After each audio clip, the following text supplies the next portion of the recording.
दोस्तों नमस्कार, स्वागत आप सभी का चैनल पर। और आज नोवसिबिर्स्क रशिया से लाइव ये वीडियो होने वाली है बहुत ही खास, क्योंकि इस वीडियो में हमारे साथ हैं DGU CEO मिस्टर एलेक्सी और हम सभी स्वागत करते हैं इनका। और इस वीडियो में हम इनसे पूछेंगे वो सवाल जो सवाल आप और हमारे सभी के जहन में हैं, उन सवालों के जवाब हम लेना चाहेंगे। और यहाँ DGU में आकर मुझे बहुत अच्छा लगा, बहुत ही अच्छा जो है इन्होंने वेलकम किया, ऑफिस विजिट किया, उन सभी की वीडियोस भी आपको मिलने वाली है। लेकिन इस वीडियो में हम सिर्फ DGU के बारे में बातचीत करेंगे और हमारे सभी सवालों के जवाब हम यहाँ से जानेंगे DGU CEO मिस्टर एलेक्सी से। Sir please welcome. हमारा पहला सवाल है सर, हम आम आदमी को DGU के बारे में कैसे समझा सकते हैं? DGU आर्टिफिशियल इंटेलिजेंस परियोजना के विकास और फंडिंग के लिए एक इकोसिस्टम है। हम परियोजना का विकास करते हैं और अपने स्वयं के आर्टिफिशियल इंटेलिजेंस और ब्लॉकचेन टेक्नोलॉजी के क्षेत्र में प्रयुक्तियां चल रहा है। और साधारण व्यक्ति के लिए DGU क्या है, ये समझने का शायद ये सबसे आसान तरीका है। ये एक ऐसा स्थान है जहां सबसे उन्नत प्रौद्योगिकियां संयुक्त होते हैं और एक सामान्य व्यक्ति के सेवा करते हैं। अब हमारा दूसरा सवाल है कि आर्टिफिशियल इंटेलिजेंस दुनिया को कैसे बदलेगा? वैसे आर्टिफिशियल इंटेलिजेंस एक ऐसे टेक्निक है जो पहले से ही हमारे जीवन में काफी मजबूती से समाई हुए है। मैं कहूँगा कि ये दुनिया को नहीं बदलेगा, इसने इसे बहुत पहले ही बदल दिया है। स्मार्टफोन, कंप्यूटर, सोशल नेटवर्क सभी एक बड़ी आर्टिफिशियल इंटेलिजेंस का हिस्सा है और हम आर्टिफिशियल इंटेलिजेंस को इंसानों के लिए दुनिया बदल सकते हैं। ये हम इसे वैसे ही छोड़ सकते हैं और कह सकते हैं आर्टिफिशियल इंटेलिजेंस एक ऐसे चीज है जो वरदान हो सकते हैं और कुछ ऐसे जो इतना वरदान नहीं हो सकता है। तो हमारा काम है कि आर्टिफिशियल इंटेलिजेंस टेक्निक को केवल मानवता की भलाई के लिए काम करना है। वाह, बहुत अच्छा है। लेकिन कुछ लोगों को डर है कि आर्टिफिशियल इंटेलिजेंस के कारण उनके नौकरी चली जाएगा। उस पर आप क्या कहेंगे? अभी हम देखते हैं कि प्रौद्योगिकी का विकास ऐसे स्थिति की ओर ले जाते हैं कि कुछ प्रोफेशनल गायब हो जाते हैं क्योंकि उनके जरूरत नहीं होते हैं और कुछ नई प्रोफेशनल सामने आते हैं। और ठीक ऐसा ही अब हो रहा है। ये कहना मुश्किल है कि लोग अपने नौकरी खो देंगे। ये अधिक संभावना है कि कुछ प्रोफेशनल गायब हो जाएंगे और लोगों को नई दुनिया के अनुकूलन होना होगा। और इसलिए हमारे मिशन का एक हिस्सा लोगों को समय पर नई रुझानों को नोटिस करना, उन्हें सिखाने, आर्टिफिशियल इंटेलिजेंस का अध्ययन कराने और कुछ संबंधित क्षेत्रों को ब्लॉक कराने में मदद करना है। और इसलिए श्रम बाजार पर उनके मूल्यों को बढ़ाना और ये समझाना कि दुनिया कहाँ जा रहा है, ये एक इंसान को अपना काम रखने की अनुमति देता है और कभी कभी बेहतर भी हो जाता है। इसलिए मुझे नहीं लगता कि लोगों को बिना नौकरी की छोड़ दिया जाएगा। हाँ ठीक। अच्छा, तो क्या आपने हाल ही में पेटेंट प्राप्त किया है? तो कृपया बताएं कि आपको कौन सा पेटेंट प्राप्त हुआ और इसके लिए आपको मेरे तरफ से बहुत बहुत बधाई हो सर। हाँ, पिछले साल हमने स्पीच टेक्नोलॉजी की विकास पर काम किया था और विकास में से एक पेटेंट होने की सभी मान्यताओं को पूरा करता है। ये स्पीच क्लोनिंग के क्षेत्र में प्रौद्योगिकी और विकास है। इसका क्या मतलब है? इसका मतलब है कि हम किसी भी इंसान की भाषाओं को क्लोन कर सकते हैं और इंटोनेशन, टेम्पो, पिच मूल नमूने की समान ही होंगे। इसलिए इस टेक्निक का उपयोग करने के लिए केवल अपने भाषाओं के लगभग 10 घंटे रिकॉर्ड करने की आवश्यकता है। उदाहरण के लिए एक ऑडियो बुक पढ़ने के लिए और कुछ विशेष हेरफेर करने के लिए इस डेटा को चिन्हित करें और हमारे टेक्निक इस व्यक्ति की आवाज को फिर से बनाने की अनुमति देती है। और प्रौद्योगिकी का व्यावसायिक और गैर व्यावसायिक रूप से व्यापक रूप से उपयोग किया जा सकता है, क्योंकि ऐसे कई लोग हैं जो कुछ कहते हैं और इसका उपयोग कुछ वॉइस देने के लिए किया जा सकता है। उदाहरण के लिए ऑडियो बुक और डबिंग कहीं नहीं जहां एक आवाज का प्रयोग किया जाता है, या उदाहरण के लिए ब्लॉगर्स अपने वीडियो रिकॉर्ड कर सकते हैं अपने भागीदारी के बिना। उदाहरण के लिए यदि वो किसी कार्यक्रम के अंत में कुछ वीडियो से टेक्स्ट अपलोड करते हैं तो ये टेक्स्ट को वॉइस देगा जो उनकी उत्पादों में वृद्धि करेगा। हम वर्तमान में इस टेक्निक का मुद्रीकरण नहीं करते हैं, हम इसे सुधारना जारी रखते हैं, फिर इसे बाजार में ला सकते हैं। ओके जी, मेरा अगला प्रश्न युवा के बारे में है। युवा को सरल शब्द में समझाए।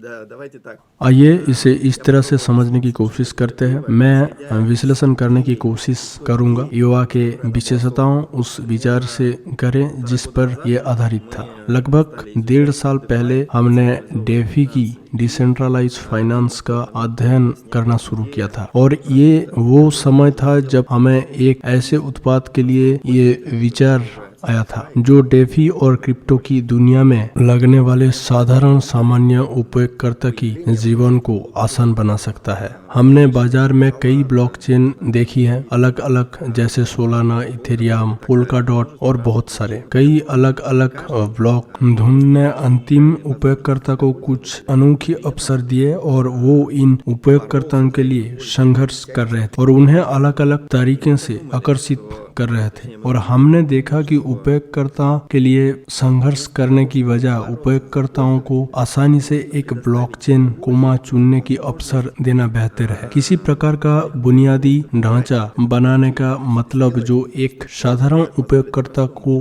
बिना समझे सभी लाभों का लाभ उठाने की अनुमति देगा और सभी विवरण आदि का पता लगना। और हमारे लिए युवा वो परियोजना है जिसे हम एक संयुक्त परियोजना कह सकते हैं, इसलिए ये बड़े संघ के विचार पर आधारित है। बेशक हमारे ब्लॉकचेन प्रयोगशाला द्वारा विकसित की अद्वितीय तकनीकी संसाधन है, लेकिन सरल शब्द में ये एक ऐसे परियोजना है जो एकजुट करते हैं और एक सरल इंटरफेस देते हैं।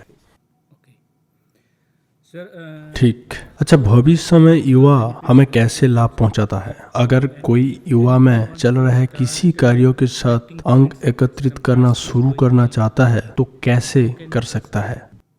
सबसे पहले युवा डीजीयू इकोसिस्टम का उत्पाद है। ये कुछ ऐसा ही है जो डीजीयू इकोसिस्टम में दिखाई दिया। ये कुछ ऐसा ही है जिसे हमारे उद्यम निधि ने समर्थन दिया है। इसलिए डीजीयू के सभी धारक जो आप साझा करते हैं युवा द्वारा लाई जाने वाले लाभ से लाभांश प्राप्त करेंगे। और वर्तमान में जब अल्फा परीक्षण घड़ी पूरी जोरों पर है, हम नवंबर के अंत में इस साक्षात्कार को रिकॉर्ड कर रहे हैं और अल्फा परीक्षण एक और महीने के लिए जारी रहेगा। हर कोई इसमें भाग ले सकता है, कार्यों को पूरा करने के लिए अंक प्राप्त कर सकता है, अल्फा परीक्षण में भाग लेने के लिए एक पुरस्कार प्राप्त कर सकता है। कुछ बहुत ही सरलीकरण यांत्रिकी की हैं जो लगभग 90,000 लोगों को इसमें भाग लेने और पुरस्कार प्राप्त कराने की अनुमति देते हैं। और साथ ही सभी डीजीयू शेयर धारक मेनमेट में जाने पर युवा प्रोजेक्ट टोकन प्राप्त करेंगे। हमने डीजीयू इकोसिस्टम के लिए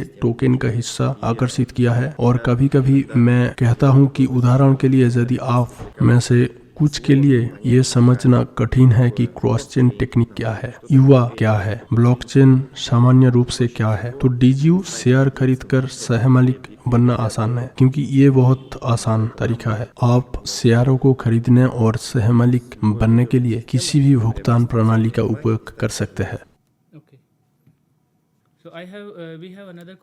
ओके सर, हमारे पास एक और सवाल है। एनएफटीज, मेटावर्स और युवा जैसे कई प्रौद्योगिकियां आ रहे हैं, क्या आप इन टेक्निकों में भी जाने की योजना बना रहे हैं? वैसे मैं ये कह सकता हूँ और हम मूल रूप से कहते हैं कि ये एक गर्व की बात है कि 2019 में शुरू से ही परिभाषा हमारे पारिस्थितिकी तंत्र में थी। जब हम डीजी को अब एक लक्ष्य प्रणाली बना रहे थे तो हमने एक डिजिटल व्यक्तित्व की रूप में ऐसे ही परिभाषा का उपयोग किया था। ये डिजिटल डबल और हमारे इकोसिस्टम कॉन्सेप्ट में एक पूरा ब्लॉक है जो इसका वर्णन करता है। डिजिटल पर्सनालिटी की इस डिजिटल डबल को लागू करने से पहले हम जो समस्याएं देखते हैं और ये मूल रूप से पर्यावरण के निर्माण के बारे में ही है जहां ये डिजिटल डबल मौजूद हो सकते हैं। और एक श्लोक मिला वो वातावरण है जहां एक व्यक्तित्व की डिजिटल युगल सह अस्तित्व की साथ साथ एक दूसरे के साथ बातचीत कर सकते हैं, कम पैसा कमाते हैं, खेल खेलते हैं और हम इन सभी को बाजार में दिखाने वाले खेल कमाने के लिए देख सकते हैं। किसी तरह बातचीत और आराम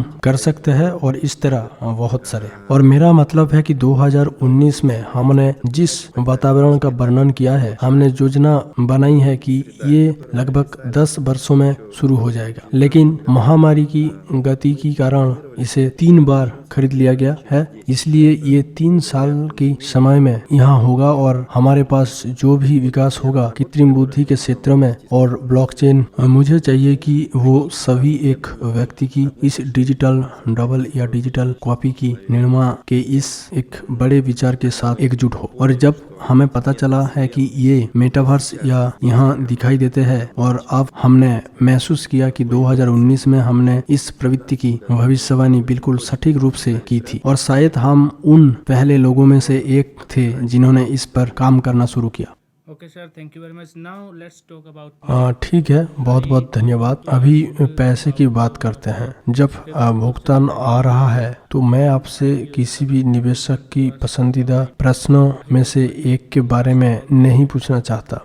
मैं लाभांश के बारे में नहीं पूछना चाहता। मैं आपसे पूछना चाहता हूं और मैं सभी निवेशक को बताना चाहता हूं कि कंपनी 2019 में शुरू हुई थी। कृपया इसे पूरा करने के लिए कुछ समय दें। कंपनी केवल 2 साल पुराने हैं। आप 3 स्तरों में देख सकते हैं। ऐसे निवेशक हैं जो लाभांश के लिए शेयर खरीदते हैं। उन्हें अभी कितना प्रतिशत मिलेगा? शेयर सभी निवेशक के बीच लाभांश बांट रहे हैं। हम इंतजार कर सकते हैं। हर निवेशक इंतजार कर सकते हैं। आप इस पैसे का उपयोग अन्य परियोजनाओं के लिए कर सकते हैं, लेकिन आप इतने जल्दी लाभांश क्यों दे रहे हैं?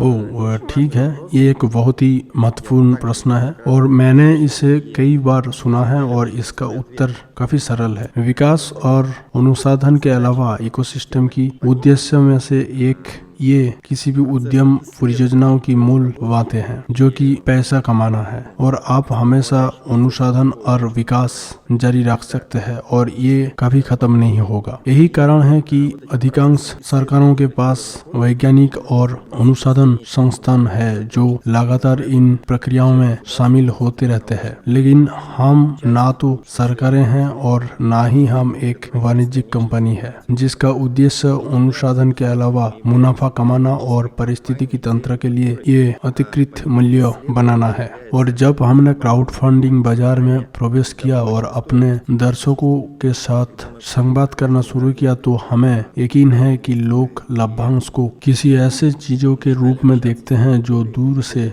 भविष्य में बहुत दूर होगी। हाँ, और जब हमें एहसास हुआ कि पिछले साल और शरद ऋतु में हमने पहली परियोजना बनाई थी, ये पैसा कमा सकता है। हाँ, सबसे पहले हमने इसे अपने दर्शकों के सामने प्रस्तुत किया और दूसरा हमने महसूस किया कि लाभांश भुगतान हमें इस बाजार पर और हमारे लिए उद्यमियों के रूप में जो इकोसिस्टम बनाते हैं, ये एक संकेत है कि हम सही दिशा में आगे बढ़े। हम पैसा कमा सकते हैं और ये प्रमुख बिंदु है और इसका मतलब है कि हम लाभांश का भुगतान भी कर सकते हैं। और पहला लाभांश बहुत कम थे, दूसरे लाभांश बड़े थे। हम इसे लगभग 2 गुना बढ़ाने में कामयाब रहे और हर बार ये एक संकेत था कि पारिस्थितिकी तंत्र काम करता है और हमारे विचार कुछ वैज्ञानिक और के अलावा तकनीकी स्तर पर भी मांग में है। हम इसे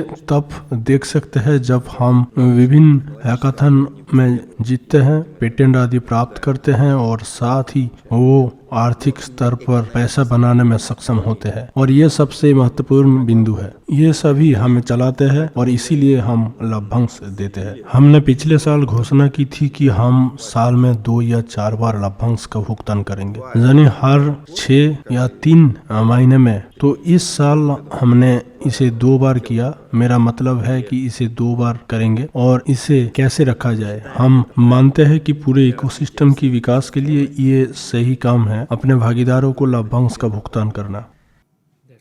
ये अच्छा है सर। मेरा अगला सवाल है कि क्राउड फंडिंग में निवेश करने वाला क्राउड फंडिंग एक बहुत ही नया उद्योग है, लेकिन कुछ निवेशक की उद्योग में निवेश करने से डरते हैं। आप क्या कहना चाहते हैं? इन उद्योग के बारे में कुछ कहें और निवेशक को बताएं कि वो इस उद्योग में निवेश कर सकते हैं और वो अपना पैसा नहीं खोएंगे क्राउड इन्वेस्टमेंट इंडस्ट्री में। जी, निवेश, और इसलिए मेरा मतलब है कि कई निवेश क्लासिकल निवेश होती है, जैसे शेयर खरीदना आपके मित्रों या किसी रिश्तेदार के व्यवसाय में कुछ एक्सचेंज या कई अन्य निवेश जोड़ता है। और क्राउड इन्वेस्टमेंट भी बहुत अलग नहीं है। और महत्वपूर्ण बात यह है कि जब आप निवेश करते हैं तो आपको ये महसूस करना चाहिए कि सबसे पहले आपको वास्तव में बाजार को देखना चाहिए, जहां एक निश्चित स्टार्टअप विकसित करने की योजना बना रहा है। बाजार की मांग के मात्रा, और यदि आप प्रवृत्ति में है, अगर ये एक बढ़ता हुआ बाजार है तो सबसे सरल उदाहरण के लिए ये है कि आप कुछ चुनावी कारणों में निवेश करना शायद अधिक लाभदायक है, ना कि कुछ स्ट्रीम इंजन या घोड़ों से चलने वाले गाड़ियां में। तो पहली बात बाजार का अध्ययन करना और इसके क्षमता को देखना है। दूसरी बात परियोजनाओं का ही अध्ययन करना है। परियोजना क्या करते हैं, क्या कहते हैं कि ये क्या करेंगे और ये पहले से ही क्या कर चुके हैं। और बहुत शुरुआती चरण में निवेश, जहां आमतौर पर केवल विचार और संस्थापक की नजर में कुछ फैशन होता है, ये हमेशा सबसे जोखिम भरा निवेश होता है। और स्पष्ट रूप से मैं ऐसा करने की अनुशंसा नहीं करता, क्योंकि जोखिम बहुत अधिक है। बहुत सारे स्टार्टअप, सभी का लगभग 50% हो सकता है। हमारे वेंचर फंड में आवेदन इस स्तर पर है, विचार, आंखों में जुनून और कुछ नहीं। क्या आप देखते हैं कि वर्ष पहले ही हो चुके हैं और ये कैसे पैसा कमाएगा? बाजार और परियोजना दोनों का आर्थिक मॉडल क्या है और ये कितनी तेजी से पैसा कमाने वाला है? मेरे लिए ये प्रमुख बिंदु है, क्योंकि सिस्टम के अंदर अतिरिक्त मूल्य के निर्माण के बिना अर्थशास्त्र के संदर्भ में कुछ भी नहीं हो सकता है। केवल निवेश से आर्थिक माहौल में कुछ नहीं होगा। और ये भी नोट करें कि क्या आपके पास कानूनी पक्ष, टीम, व्यवसाय की कानूनी सुरक्षा, कुछ विवरण हैं जो दिखाएंगे कि क्या परियोजना पर काम करने वाले लोगों ने वास्तव में इसके बारे में सभी विवरण पर विचार किया है। जी, बहुत बढ़िया। तो अभी मेरा आखिरी सवाल ये है सभी डीजीयू निवेशकों की तरफ से, जो डीजीयू निवेशकों का भविष्य क्या है? हाँ, डीजीयू निवेशक का भविष्य क्या है? मेरा मानना है कि अच्छी तरह से निवेश करने से आप कई टेक्निकों के सहमालिक बन गए, जो आर्टिफिशियल इंटेलिजेंस और ब्लॉकचेन टेक्निकों दोनों में सबसे उन्नत टेक्निक है। और एक बार जब आप मेरे लिए निवेश करते हैं तो आप इस क्रिया को पूरा कर लेते हैं। जैसा कि आप जानते हैं, जब मैं अपना पैसा कहीं देता हूं तो मैं हमेशा इस क्षेत्र का अध्ययन करना शुरू कर देता हूं और इसके गहरी में रिसर्च करना शुरू कर देता हूं। और निश्चित रूप से यहाँ हम इस तथ्य के बारे में बात करते हैं कि ये बहुत संभावना है कि आने वाले 5 वर्ष में डीजीयू सिक्योरिटी का मूल्य काफी ज्यादा होगा। लेकिन ये भी समझना बहुत जरूरी है कि एक निवेशक बनने के लिए आप कुछ ऐसा अध्ययन करना शुरू करते हैं जो पहले से ही दुनिया को बदल रहा है। और आपके 5 समय में आपके पास बहुत सारा पैसा होने के अलावा आपको बहुत सारा ज्ञान भी होगा और आप किसी ऐसे व्यक्ति की तुलना में बहुत अधिक सफल और अधिक प्रभावी होंगे जिसने इसका अध्ययन नहीं किया है। इसलिए मुझे इसमें निवेश दिखाई दे रहा है और फिर डीजीयू का अध्ययन भी करना चाहिए और ये बहुत सही निर्णय है। तो आप भी इकोसिस्टम के बारे में सीखें, अपना शेयर पैकेज प्राप्त करें और हो सकता है कि एक दिन आप इसे बढ़ा दें, लेकिन वैसे भी ये सही निर्णय है। इसलिए मेरा मानना है कि मैं यही कहना चाहता हूँ। धन्यवाद। Okay sir, thank you. दोस्तों, ये सभी सवालों के जवाब हमें मिले डीजीयू के सीईओ मिस्टर एलेक्सी से। फर्स्ट टाइम हमारे यूट्यूब चैनल पर आए और आपके और हमारी तरफ से, सभी की तरफ से मैं सर का धन्यवाद करता हूं। और आप सब देखिए, जो हमारे क्वेश्चन थे डीजीयू से रिलेटेड, जितने भी हमारे क्वेश्चन थे जो मुझे इम्पोर्टेंट लगे कि हमें ये क्वेश्चन पूछना चाहिए, और जो नए प्रोजेक्ट आ रहे हैं जैसे आईवा प्रोजेक्ट है, आईवा प्रोजेक्ट के बारे में हमने पूछा, जाना, जिस डायरेक्ट सीईओ से उन्होंने बताया कि ये क्या है और इसमें बेनिफिट होने वाला है। और अभी तक अगर आपने आईवा में पार्टिसिपेट नहीं किया है तो पार्टिसिपेट कीजिए। टास्क चल रहा है, अल्फा टास्क स्टार्ट हो गया है, वहाँ पर पॉइंट्स को कलेक्ट कीजिए। आप पॉइंट्स कलेक्ट करेंगे तो आपको फ्यूचर में उनका फ़ायदा मिलेगा। और जितने भी हमारे डीजीयू इन्वेस्टर्स हैं और उनके पास वो शेयर्स हैं, सभी को डिविडेंड मिलने वाला है। डिविडेंड दिसंबर में आने वाला है, जैसे कि सर ने बताया। तो ज़्यादा से ज़्यादा आप शेयर्स कलेक्ट कीजिए, जितने भी आपके पास शेयर होंगे आपको डिविडेंड मिलेगा। और डीजीयू में आपका क्या फ्यूचर होने वाला है, क्राउड इन्वेस्टिंग इंडस्ट्री क्या है, सभी सवालों के जवाब हमें मिले। तो ये इस वीडियो में था दोस्तों।